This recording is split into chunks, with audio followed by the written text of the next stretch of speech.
Assalamualaikum warahmatullahi wabarakatuh. Salam sejahtera bagi kita semua. Perkenalkan, nama saya Syahraman dari Prodi Manajemen, terus semester 7 kelas A1. Pada kali ini saya akan membuat video berkaitan dengan mata kuliah manajemen kompensasi yang saya hormati Bapak Aden Faisal Mabtuhi SEMM selaku dosen pengampu mata kuliah kompensasi, dan yang saya banggakan teman-teman semuanya dan para penonton semuanya,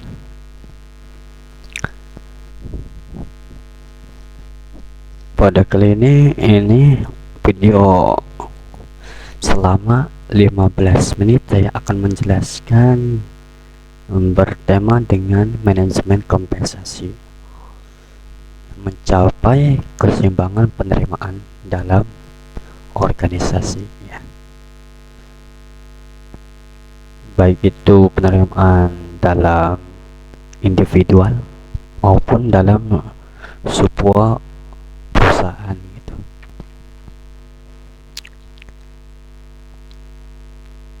Dengan mengucapkan Bismillahirrahmanirrahim, presentasi kali ini saya akan mulai.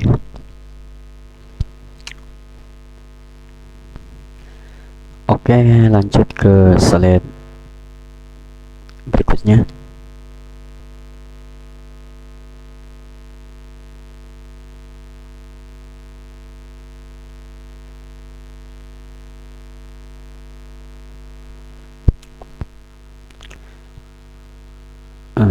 Pengenalan manajemen kompensasi.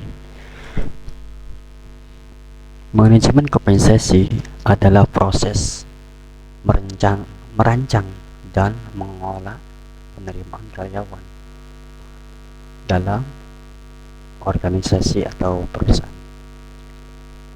dan bertujuan untuk mencapai keseimbangan antara kebutuhan karyawan dan tujuan perusahaan atau organisasi.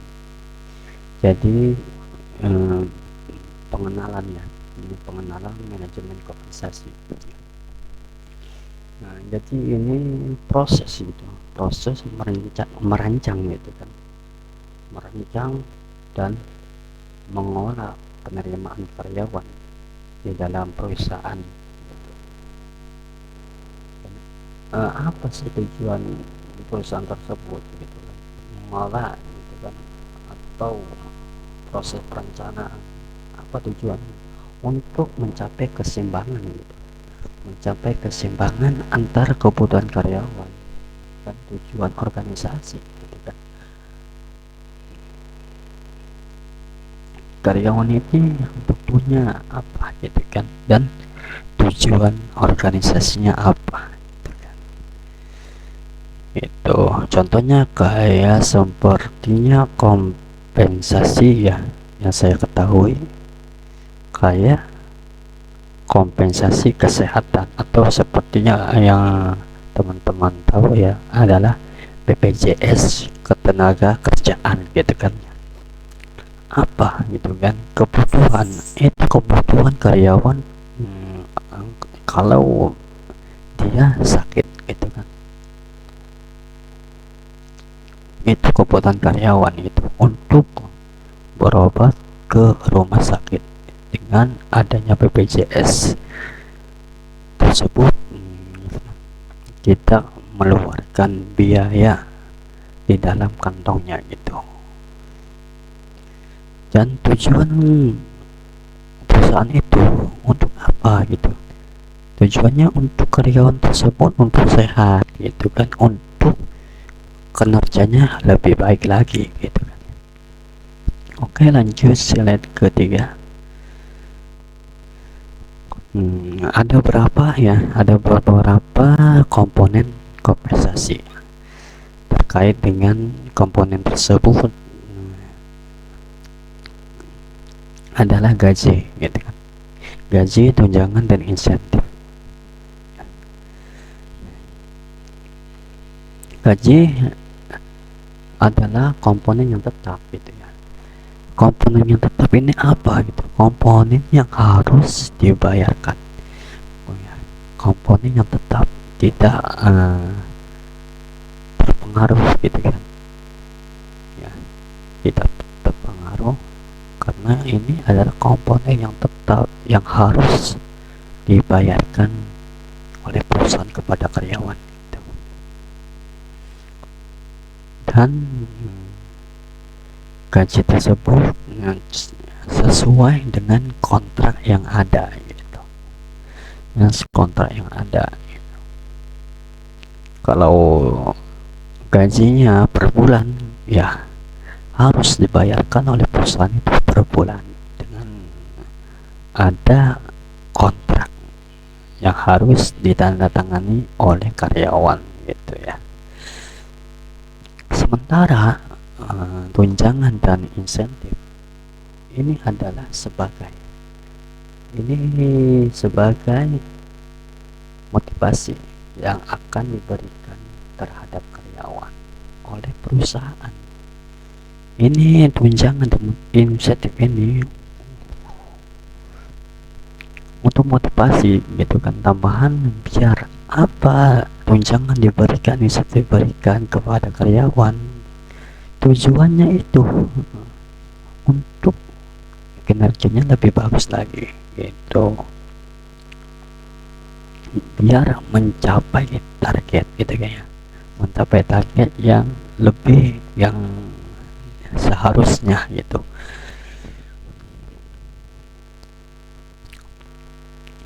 Ya, oke. Slide keempat, lanjut.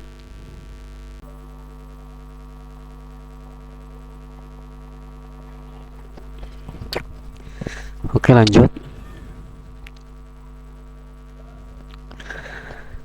Strategi kompensasi harus mempertimbangkan keadilan internal dan eksternal, keseimbangan antara kompetitif di pasar, tenaga kerja, dan kebutuhan organisasi harus dijaga.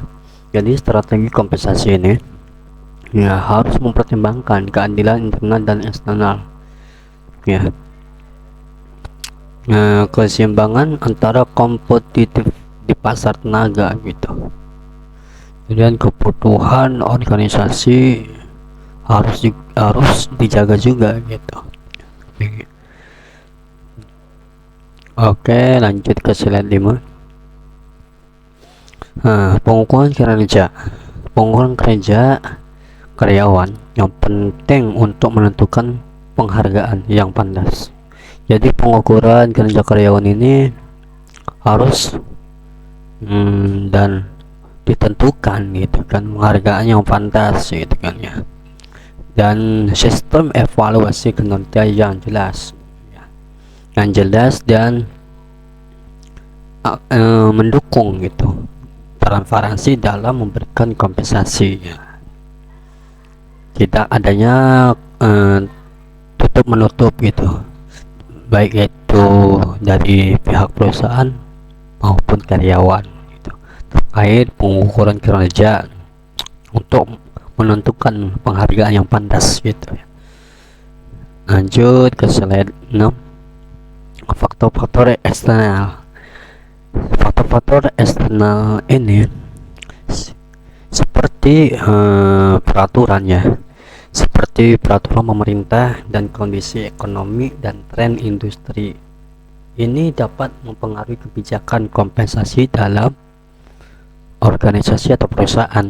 Jadi faktor eksternal ini sangat mempengaruhi gitu dari kebijakan kompensasi ya. Baik itu dari faktor eksternalnya seperti peraturan pemerintah mengenai kebijakan kompensasi gitu kan, untuk perusahaan atau kondisi ekonomi di dalam perusahaan tersebut gitu, dan industri gitu ya, juga mempengaruhi gitu,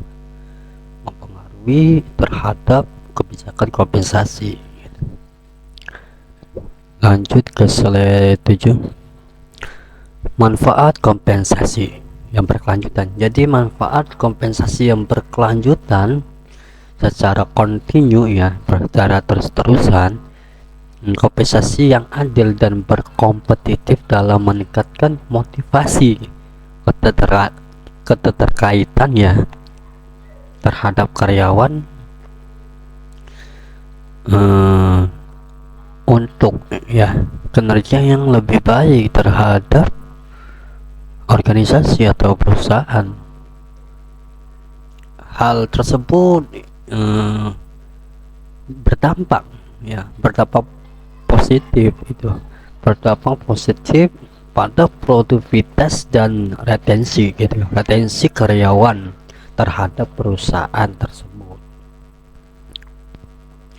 Dengannya adanya kompensasi yang berkelanjutan akan menimbulkan hal yang positif ya, kinerja yang lebih baik, dan karyawan pun produktivitasnya itu baik gitu ya.